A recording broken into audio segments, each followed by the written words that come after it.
Hey, that looks good.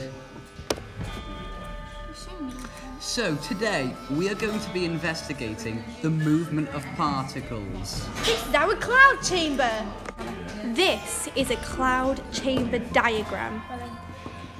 Dry ice is placed at the bottom to create very, very cold temperatures on the bottom of the jar.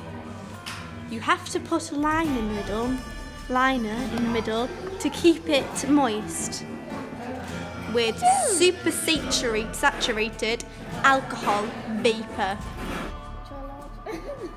We gotta keep our eyes on the In the chamber, we could see alcohol vapor around the radioactive state. We saw beta particles, which are fast-moving electrons, and we also saw alpha ones too, which are larger but still quick. Oh, here's an example.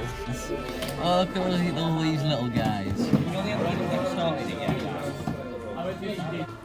So, what have we found out? Well, after completing this experiment, we have seen where particles have been. We now know that when a charged particle, which could be an alpha or beta particle, goes through it, the vapor is ionized.